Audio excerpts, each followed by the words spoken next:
vient d'être saisi par la permanence criminelle du parquet de Paris d'une affaire qui s'est passée ce matin entre 4h et 10h. La victime a été retrouvée à 10h dans un sous-sol d'un bâtiment de l'hôpital de la Pitié-Salpêtrière.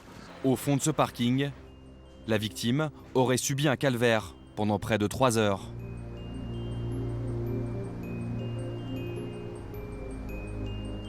La jeune femme d'origine chinoise est encore sur place. Son agresseur aurait quitté les lieux il y a moins de 30 minutes. Première piste pour les policiers, une caméra à l'entrée du parking. Ces images ont été filmées quelques instants seulement avant le viol. L'agresseur présumé semble connaître les lieux. Il prend soin de ne jamais faire face à la caméra. T'as mesuré à quelle hauteur il était, ce conduit ou pas déjà? Quelle hauteur? Ouais. Damien attend donc beaucoup des constatations de l'identité judiciaire, la police scientifique parisienne.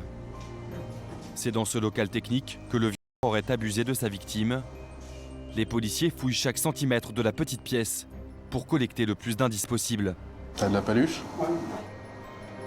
Empreintes digitales, objets abandonnés sur place, plusieurs pistes semblent exploitables.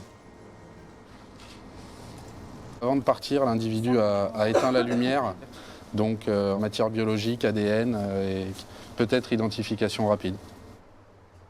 Quelques heures plus tard, au QG du 3e DPJ, les policiers font appel à une interprète chinoise. Malgré la souffrance de la victime, Camille, l'enquêtrice, tente d'obtenir plus d'informations. Je suis vraiment stupide. Si je n'étais pas allée dans ce parking, rien ne se serait passé. Vous n'avez rien fait de mal. Le plus important, c'est que vous soyez en vie. Combien de temps elle est restée dans cette pièce? Peut-être 2 ou 3 heures. J'ai eu plusieurs fois l'occasion de m'échapper, mais il m'a toujours attrapée. C'est finalement l'agresseur présumé qui a pris la fuite en s'emparant de tous les effets personnels de la jeune femme.